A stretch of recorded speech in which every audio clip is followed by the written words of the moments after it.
Hello बच्चों, इसके पहले आपने एक टॉपिक पढ़ा है सिंपल सिर्फ कलर ब्लाइंडनेस का। अब हम आपको अगली टॉपिक बताने जा रहे हैं हीमोफीलिया को लेकर के।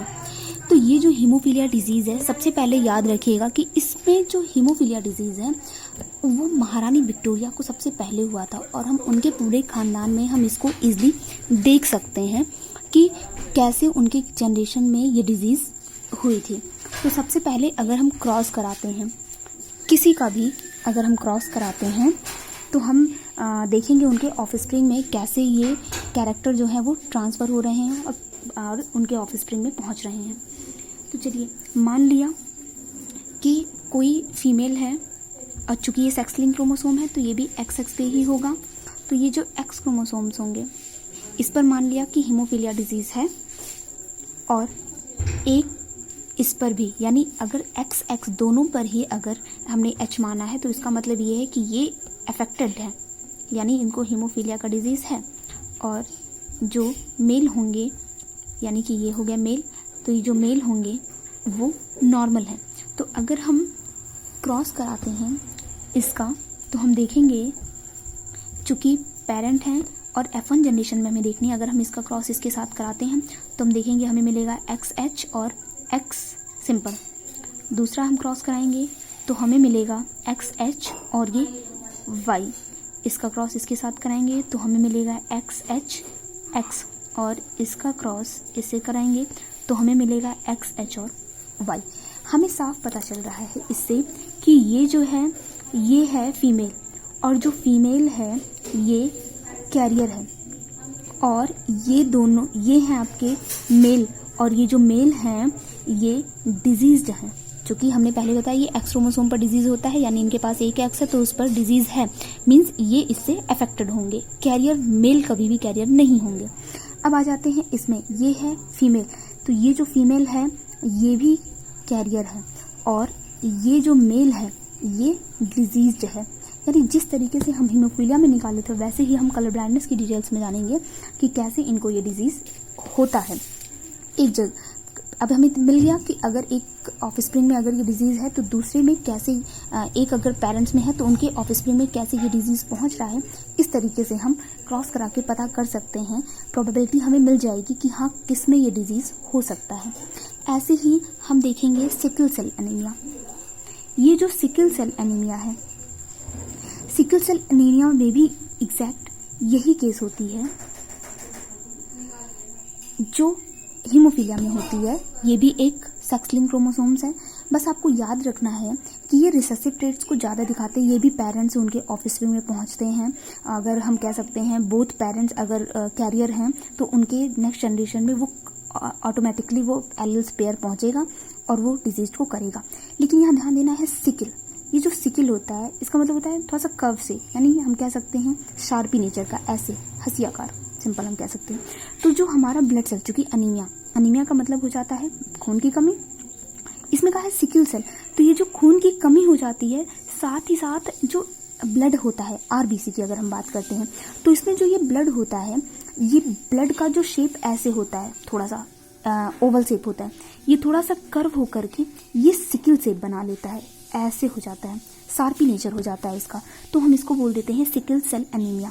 और ये जो डिजीज़ होती है इसमें 50% प्रोबेबिलिटी होती है डिजीज, यानी कैरियर से उनके ऑफस्प्रिंग में डिजीज़ जाने की जो कैपेसिटी, यानी या कह सकते हैं ट्रांसफॉर्मेशन की या ट्रांसमिशन की जो कैपेसिटी होती है वो लगभग 50% प्रोबेबिलिटी होती है कि उनके एक जनरेशन से दूसरे जनरेशन में ये पहुँच जाएगी। तो इसमें होता क्या है, जो प्रोटीन होती है इनके भी, चूंकि सिकल सेल एनीमिया में हीमोग्लोबिन होती है तो हीमोग्लोबिन में भी जो पेप्टाइड लिंकेज होती है वो हम कह सकते हैं हीमोग्लोबिन S पेप्टाइड होती हैं, फिर उससे कई सारे पेप्टाइड्स ऐसे जुड़े होती हैं। ऐसे ही हीमोग्लोबिन A होता है पेप्टाइड जो जुड़े हुए होते हैं उसमें, चूंकि जो प्रोटीन्स होती है, प्रोटीन की ही बात होती है, तो ये जो प्रोटीन होती है वो अमीनो एसिड से मिलकर के बनी हुई होती है।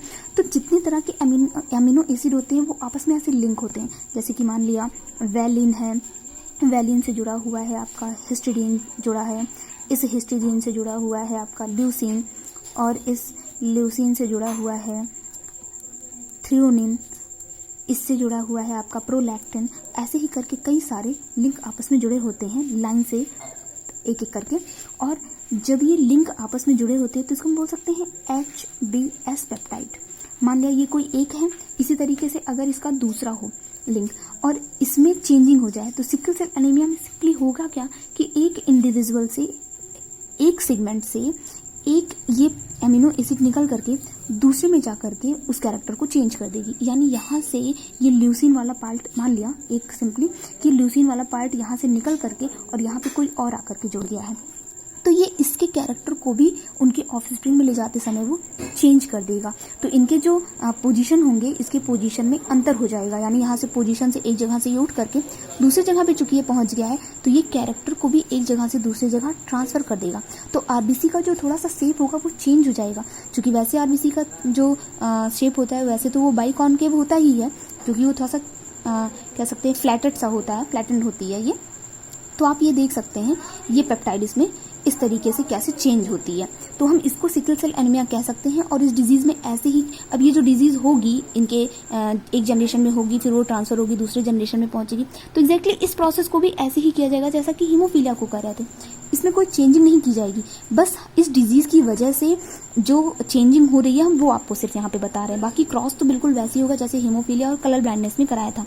हीमोफीलिया की एक और खास बात थी कि हीमोफीलिया जिसको डिजीज हुआ था अफेक्टेड होता है। जैसे हमने आपको इसके सिम्टम्स बताए, वैसे इसमें भी सिम्टम्स होते हैं कि अगर कोई इंजरी हो गई है, कोई वाउंड हुआ है, तो उससे ब्लड कंटिन्यू हो जो है फ्लो होता रहेगा जब तक अगर हम डॉक्टर से हेल्प लेकर के उसका तुरंत ट्रीटमेंट अगर नहीं करते हैं। तो एक छोटी सी इंजरी, एक छोटा वाउंड भी अगर है तो वो उससे कंटिन्यू ब्लड निकलता रहेगा, यानी ब्लड क्लॉटिंग बॉडी के बाहर होती ही नहीं है। तो जो हीमोफीलिया के डिजीज पर्सन होते हैं उनकी ब्लड क्लॉटिंग ना होने की वजह से अगर उनको कोई भी वाउंड छोटा सा भी होता है तो वो बॉडी से ब्लड उस जगह से कंटिन्यू निकलता रहेगा और तब तक निकलेगा जब तक बॉडी का सारा ब्लड बाहर नहीं आ जाता है। इस तरीके से इसमें डेथ होने की चांसेस बहुत ही ज़्यादा होती है। यानी प्रिवेंशन बहुत ज़्यादा ज़रूरी हो जाता है ऐसे डिजीज्ड पर्सन को, क्योंकि इनमें ब्लड क्लॉटिंग नहीं होती है तो छोटी सी इंजरी की वजह से भी बॉडी का सारा ब्लड बाहर आ सकता है। तो ये चीज़ हीमोफीलिया के कैरेक्टर में आता है। जैसा कि इसमें हमने सिकल सेल एनीमिया में कैरेक्टर बताया कि ये थोड़ा सा कर्व हो जाते हैं, सिकल शेप के हो जाते हैं, बिल्कुल वैसा ही। ऐसे ही डिजीज होती है दो, जो आपको बताया था फेनिलकेटोन्यूरिया और एक बताया था आपका थैलेसीमिया। ये दो होती है, एक होता है फेनिलकेटोन्यूरिया और एक बताया था थैलेसीमिया।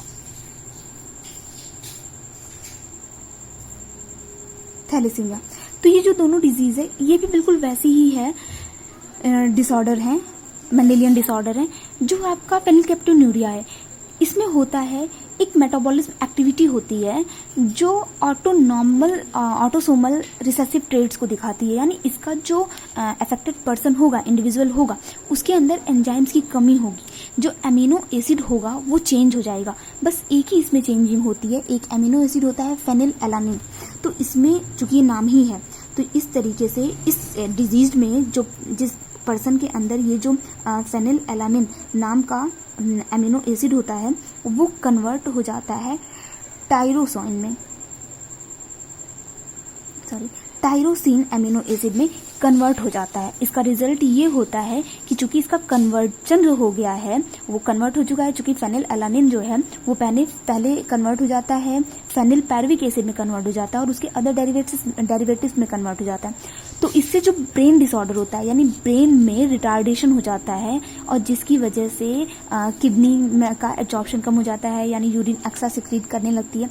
तो बहुत सारी ऐसे अबनॉर्मलिटीज आ जाती है बॉडी के अंदर। तो ये जो होता है कुल मिलाकर सिर्फ इसमें एक बात याद रखनी है, फेनिलकेटोन्यूरिया में जो फेनिलएलानिन अमीनो एसिड होता है वो टायरोसिन में कन्वर्ट हो जाता है, जिसकी वजह से कोई फिजिकल एक्टिविटी जो होती है वो सबसे ज़्यादा अफेक्टेड होती है, वो हो जाती है फेनिलकेटोन्यूरिया में। इससे ज़्यादा डिटेल्स नहीं देखना है। जो आपकी थैलेसीमिया होती है, ये थैलेसीमिया भी जो होती है वो ऑटोसोम्स लिंक्ड होती है। ऑटोसोम्स का मतलब भी पता चल गया कि एक्स लिंक पर होगी, क्योंकि फीमेल में ही ऑटोसोम्स होते हैं। तो ये ऑटोसोम्स एक्स लिंक्ड होती है, जो डिजीज करती है, ब्लड में ही ट्रांसमिशन करती है, एक पेरेंट से दूसरे उनके ऑफस्प्रिंग में भेजती है। तो अगर बोथ पेरेंट अगर अनअफेक्टेड कैरियर है, यानी कैरियर अगर है, वो मीन्स उनको डिजीज पूरी तरीके से है नहीं और उनके जीन में वो कैरेक्टर है, तो जो अगली जनरेशन उनकी होगी उनमें ये कैरेक्टर जो होंगे वो सिंपली पहुंच जाएंगे। और इसके कारण क्या होगा, जो हीमोग्लोबिन का एबनॉर्मल मॉलिक्यूल्स जो होते हैं उनमें एनीमिया जैसी प्रॉब्लम्स होने लगती है, यानी जो अब तक हो रही थी कि उसमें ब्लड की कमी हो जाना। तो इसमें जो बीटा थैलेसीमिया होती है उसको कंट्रोल करता है, HBV होता है, HbA होता है। तो ये जो होता है इसके कई पार्ट्स बटे हुए होते हैं थैलेसीमिया में। तो कुल मिलाकर इनमें भी ग्लोबिन की जो चेन होती है वो अफेक्टेड होने लगती है, यानी वो चाहे वो अल्फा थैलेसीमिया हो या फिर बीटा थैलेसीमिया हो, दोनों को ही ये जीन के द्वारा दोनों क्लोज लिंक्ड होते हैं जीन आपस में, HbA1 जिसको बोलते हैं और HbA2 जिसको बोलते हैं। इसमें दो तरह के हीमोग्लोबिन होते हैं, HbA1 और HbA2। ये जो दो तरह के क्रोमोसोम्स होते हैं इन दोनों पर ही ये डिजीज होते हैं। तो ये इस डिजीज़ की वजह से भी पर्सन जो होता है वो एबनॉर्मल होने लगता है, उनके हीमोग्लोबिन का जो फंक्शन होता है वो चेंज होने लगता है। तो ये जो होता है ये सारे, जिसमें से सबसे ज़्यादा जो इम्पॉर्टेंट है आपका वो है आपका कलर ब्लाइंडनेस, और हीमोफीलिया सबसे ज़्यादा इम्पॉर्टेंट है। बाकी कोई भी डिजीज़ इतनी इम्पॉर्टेंट आपकी नहीं है।